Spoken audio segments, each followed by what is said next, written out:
सभी इदम प्रतिभागियों को शुभाशीष। आइए गणित पेडागोगी का वस्तुनिष्ठ अभ्यास क्रमांक 7 हम प्रारंभ कर रहे हैं। तो अपना पेन पेपर तैयार रखिए और अपने स्कोर को पूरा कलेक्ट करके और कमेंट के माध्यम से बताना है। तो आइए शुरू करते हैं। पहला सवाल, प्राथमिक स्तर पर गणित शिक्षण में बच्चों में त्रुटि की संभावना को कम करने के लिए एक अध्यापक को क्या करना चाहिए? बालकों में गणितीय चिन्हों के प्रयोग का बार बार अभ्यास कराएं, ठीक है। बालकों में गणित के प्रति सकारात्मक दृष्टिकोण पैदा करें, पॉजिटिव है। बालकों को हतोत्साहित न करें, ठीक है, ये भी पॉजिटिव है। और अंत में दिया है उपर्युक्त सभी। तो त्रुटि की संभावनाओं को कम करना है। देखिए, त्रुटियां अधिगम का अंग है, ये सही है, लेकिन त्रुटियों को मिनिमाइज करने का प्रयास हमें करना है। और उसके लिए जो पॉजिटिव चीजें हम उनको लेंगे।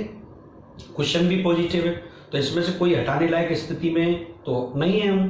तो आप क्या चुनना चाहते हैं, एक बार चुन लीजिए। कंप्यूटर महाशय बताइए उत्तर। जी हाँ, उपर्युक्त सभी सकारात्मक उपाय हैं।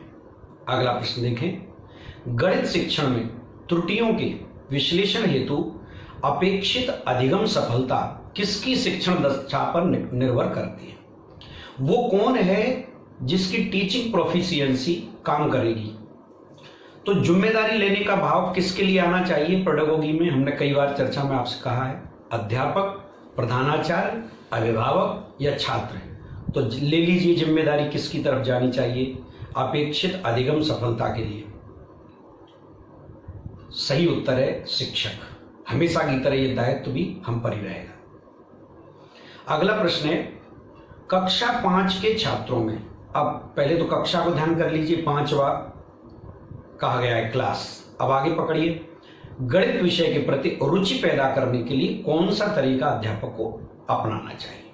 तो अब दो बातें मिली, एक तो कक्षा 5 है और दूसरी बात है रुचि उत्पन्न करना, गणित जैसे कठिन विषय के प्रति रुचि उत्पन्न करना, ठीक है। पहला है कमजोर छात्रों के लिए अतिरिक्त कक्षाओं की व्यवस्था करना। अब ये तो अतिरिक्त कक्षा में ले जा रहा है, प्रश्न है रुचि पैदा करना। दूसरी बात है गणित विषय को 2 कालांश दे देना, यानी अगर 2 पीरियड तक गणित पढ़ाएंगे तो उसमें रुचि उत्पन्न हो जाएगी। ये बात तो तुक कोई मिल नहीं रही। छात्रों को आकर्षक पुस्तकें उपलब्ध कराएं, हाँ ये कुछ हो सकता है थोड़ा थोड़ा। और अंतिम है गणित की पहेलियां और अन्य मनोरंजक क्रियाएं के माध्यम से शिक्षक अधिगम प्रदान करे, है ना, अधिगम प्रदान करे या अधिगम माना जाए तो ठीक है। एक ये मिल गया। अब आप चुन लीजिए कि इसमें से कौन सा तरीका टॉप रहेगा, क्योंकि उपयुक्त सभी इसमें है नहीं। इसके अलावा 1-2 चीज ऐसी हैं जिनका कोई रुचि से संबंध नहीं है, तो चुन लीजिए। कंप्यूटर महाशय उत्तर बताइए। जी हाँ, जैसा कि हम सोच रहे थे, चौथा जो विकल्प है पहेलियां और अन्य मनोरंजक क्रियाएं, ये ही वो चीजें हैं जिनसे आप रुचि उत्पन्न कर सकते हैं। कुल मिलाकर मैथमेटिक्स फोबिया को दूर करने के लिए लर्न बाय फन ही सबसे बड़ी चीज होगी, और क्रियात्मक भी है। सबसे बड़ी बात यह केवल सैद्धांतिक नहीं है। अगला सवाल देखते हैं, निदानात्मक परीक्षणों से ज्ञात किया जा सकता है क्या छात्रों के लिए कठिनाई के क्षेत्र और उनके द्वारा की जाने वाली त्रुटियां? ठीक है, पता लगाया जा सकता है डायग्नोसिस टेस्ट से। दूसरा है छात्रों की गणितीय पृष्ठभूमि के अभाव का ज्ञान, छात्रों की गणित के प्रति रुचि के होने का, छात्रों के लिए गणित के कठिन होने का। अब आप देख लीजिए कि कौन सी चीजें असंबद्ध हैं और एक कौन सी चीज ऐसी है जो प्रबल है, पॉजिटिव है, शिक्षा शास्त्र के अनुरूप है। कंप्यूटर मास्टर बताइए। जी हाँ, छात्रों के लिए कठिनाई के कौन कौन से एरिया हैं, डार्क एरिया कौन कौन से हैं, फेल्यूर एरिया कौन कौन से हैं, एरर एरिया कौन कौन से हैं, उनका पता लगाना। अगला प्रश्न देखिए, कमजोर तथा पिछड़े छात्रों के लिए उपचारात्मक शिक्षण का उपयोग कब किया जाता है? निदानात्मक मूल्यांकन के बाद, उपलब्धि परीक्षण के बाद, निदानात्मक परीक्षण के पहले, उपलब्धि परीक्षण के पहले। यानी ये पूछ रहा है कि जो रेमेडियल टीचिंग है वो कब होती है, किस जगह पर होगी, कब? तो ये आप अच्छी तरह जानते हैं, चिंतन कर लीजिए। किस मूल्यांकन के बाद या पहले रेमेडियल क्लास होता है? तो जी हां, निदान करने के बाद, डायग्नोसिस करने के बाद, पहचान करने के बाद ही रेमेडियल होता है। आगे देखते हैं। कक्षा में छात्रों को गणित विषय के प्रति प्रेरित करने के लिए निम्न बात का ध्यान रखना चाहिए। क्या ध्यान रखना चाहिए? छात्रों से कठिन अभ्यास करवाएं, सभी छात्रों को समान रूप से शिक्षा दें, वो तो दे ही रहे हैं। छात्रों में आत्मविश्वास की भावना का विकास करें, हाँ बिल्कुल करेंगे। छात्रों के द्वारा हल की गई समस्याओं में अधिक से अधिक कमी निकालें, ये तो नेगेटिव बात हो गई। अब आप चुन लीजिए क्या पॉजिटिव है और श्रेष्ठ है। बिल्कुल कंप्यूटर जी, हाँ, छात्रों में आत्मविश्वास की भावना का विकास करना ये पॉजिटिव है। कठिन अभ्यास करवाएं, ये गलत है, नेगेटिव है। क नंबर। घ नंबर है, कमी निकालना, ये नेगेटिव है। तो क और घ तो वैसे ही चले गए। और ख बिल्कुल साधारण बात है, सभी छात्रों को समान रूप से शिक्षा देना, ये तो बिल्कुल सामान्य बात है, ये तो हम कर ही रहे हैं। लेकिन प्रेरित करने के लिए जब बात आएगी तो भावनात्मक बात आना चाहिए। क्वेश्चन में देखेंगे जाके लौट के तो हमें प्रेरणा मिल रही है। आइए 97 देखते हैं। निदानात्मक परीक्षण क्यों किए जाते हैं? डायग्नोस्टिक टेस्ट जो है वो क्यों किए जाते हैं? अध्ययन अध्यापन की प्रक्रिया में सुधार लाने के लिए, हाँ बिल्कुल। पिछड़े बालकों की पहचान हो जाएगी इनसे, हाँ क्यों नहीं। छात्रों की कमियों के आधार पर हम उन्हें गाइड कर पाएंगे, बहुत अच्छा है। तो एक से एक बढ़िया है। अब या तो किसी एक को चुन लीजिए या घ नंबर पे उपयुक्त सभी आप देख लीजिए, जो श्रेष्ठतम लगे कोशिश कीजिए। ठीक, कंप्यूटर महाशय बताइए। जी हाँ, उपयुक्त सभी बिल्कुल सटीक है, क्योंकि आप किसी भी विकल्प को निदानात्मक परीक्षण के उद्देश्य के अनुसार छोड़ने की स्थिति में नहीं है। अगला देखिए। गणित की वर्तमान एनसीईआरटी पाठ्य पुस्तकें किसकी अनुशंसा को ध्यान में रख के लिखी गई हैं या तैयार की गई हैं? राष्ट्रीय शिक्षा नीति 1986, हाँ बिल्कुल। 2006 में सीबीएसई द्वारा प्रस्तावित पाठ्यक्रम, बिल्कुल हो सकता है। 2006 में राज्य बोर्ड द्वारा प्रस्तावित पाठ्यक्रम, ये तो कतई नहीं है। राष्ट्रीय पाठ्यचर्या की रूपरेखा 2005। अब जो अपडेट चीज है जिसमें पिछली सारी चीजों का सार आ गया हो, ऐसी जो हमारा महत्वपूर्ण अनुशंसात्मक दस्तावेज हो, और किताबें भी एनसीईआरटी बनाती है और वो दस्तावेज भी एनसीईआरटी की अनुशंसा हो, फिर क्या कहने, पता लगाओ कौन सा है। कई बार चर्चा हुई है। बिल्कुल एनसीएफ 2005, नेशनल कैरिकुलम फ्रेमवर्क 2005 के अनुसार ही एनसीईआरटी पाठ्य पुस्तकें तैयार की गई है। अभी तक इससे आगे का कोई डॉक्यूमेंट फाइनलाइज नहीं हुआ है।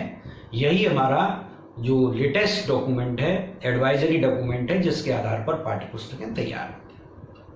अगला देखते हैं। गणित के कक्षा कक्ष लिखा हो तो उसे समझना चाहिए क्लासरूम। क्लासरूम में महत्व दिया जाता है।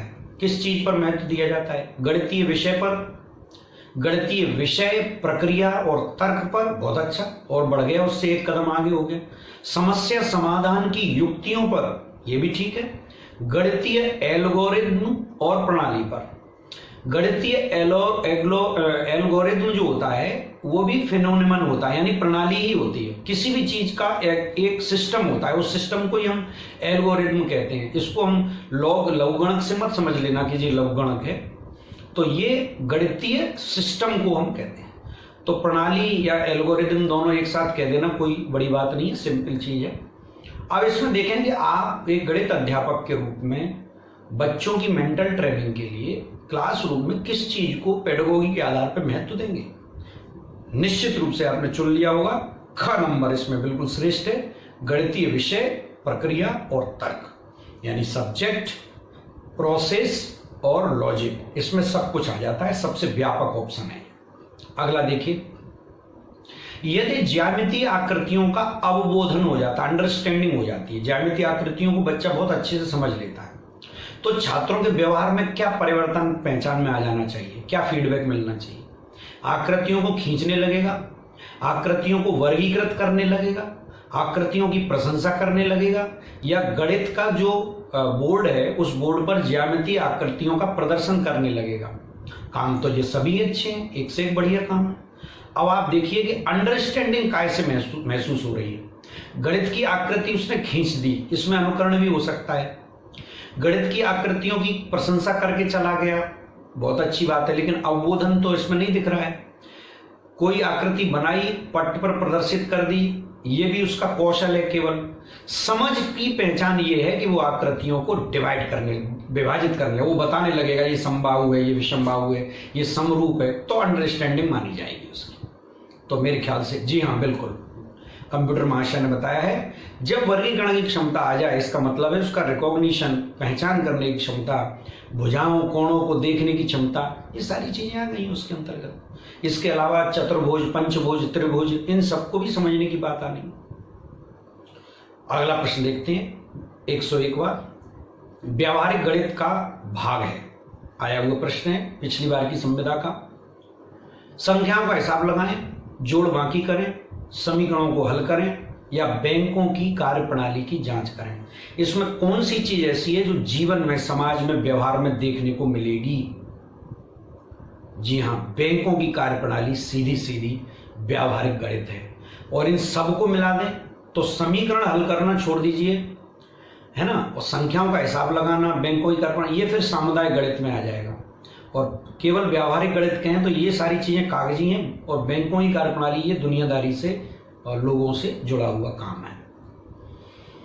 अगला देखिए, गणित में आधारभूत 3 संरचनाएं होती हैं, ध्यान कीजिए। ये प्रश्न आया है और इससे पहले हम गणित पेडागोगी में इस पर एक वीडियो में डिस्कस कर चुके हैं, आपकी पुस्तक में भी है ये बात। 3 आधारभूत संरचनाएं होती हैं, इनमें से कौन सी शामिल नहीं है? नेगेटिव क्वेश्चन है, यानी वो 3 पहचाननी है लेकिन उत्तर उनमें से नहीं लेना है। बीज गणितीय संरचना, अच्छा, क्रमिक संरचना, अच्छा, तल रूप संरचना, हाँ, ये तो 3 हो ही गई, ये तो तीनों ही होती हैं। एलजेब्रा होता है, और इसके अलावा क्रमिक संरचना जिसको हम अंकगणित के रूप में जानते हैं, तल रूप संरचना जिसे ज्योमेट्री के नाम से जानते हैं, तो ये तीनों ही होती हैं। तो इनमें से ऐसी कोई नजर नहीं आ रही जो नहीं होती। ठीक है, तो आप बच गए, आपके लिए आसान रहा ये प्रश्न। अगला प्रश्न देखिए, गणित की सर्वाधिक प्राचीन शाखा कौन सी मानी जाएगी? रेखा गणित, बीज गणित, अंक गणित, या इनमें से कोई नहीं? तो सबसे पहले क्या शुरू हुआ होगा? सबसे पहले व्यक्ति ने अपने जीवन में कौन सी ब्रांच का उपयोग करके गणित की शुरुआत की गई हो? तो बिल्कुल गिनती से ही शुरू होता है, गणना। तो अंक गणित, न्यूमरल मैथमेटिक्स ही सबसे पहले और प्राचीन ओल्डेस्ट ब्रांच मानी जाएगी। अगला देखें, प्राथमिक स्तर पर अंकगणित कैसा होना चाहिए? बच्चों के अनुभव से पर केंद्रित होना चाहिए, ध्यान केंद्रित होना चाहिए, केवल स्मृति पर केंद्रित होना चाहिए, या शिक्षक केंद्रित होना चाहिए? इसका अर्थ समझिए। एक तो प्राइमरी लेवल है, दूसरी बात अंकगणित है। अनुभव केंद्रित माने बच्चे छूकर, देखकर, महसूस करके सीखें। ध्यान केंद्रित माने केवल ध्यान से सुनते रहें, देखते रहें, कुछ करें नहीं। स्मृति केंद्रित से मतलब है रटा दिया जाए, और शिक्षक केंद्रित से मतलब है टीचर जो करे बस वही है। तो आप पॉजिटिव चुन लीजिए कौन सा है। पेडागोगी क्या कह रही है? अनुभव केंद्रित, बिल्कुल। बच्चे के अनुभव में, ज्ञानेंद्रियों के अनुभव में आना चाहिए, विशेषकर प्राथमिक गणित, विशेषकर। और अगला प्रश्न है, रेखा गणित का संबंध आप किससे मानेंगे? संख्याओं से, अंकों से, प्रतीक चिन्हों से, या प्रसार व विस्तार से? रेखा गणित का है। देखो, रेखा गणित में रेखाएं होती हैं, किरण होती हैं, कोई अनंत को भी जा रही है, समानांतर रेखाएं भी हो सकती हैं, तो आप पहचान लीजिए। जी हाँ, प्रसार व विस्तार। एक फलक होगा, पूरा समतल होगा, उसी समतल पर तरह तरह की दिशाओं में अलग अलग बिंदुओं के माध्यम से हमारा रेखा गणित तैयार होता है। तो निश्चित रूप से महत्वपूर्ण है। ये टेस्ट पूरा हुआ। गणित पेडागोगी वस्तुनिष्ठ अभ्यास क्रमांक 8 अगले वीडियो में हम पूरा करेंगे। तब तक निरंतर अपना अभ्यास बनाए रखें।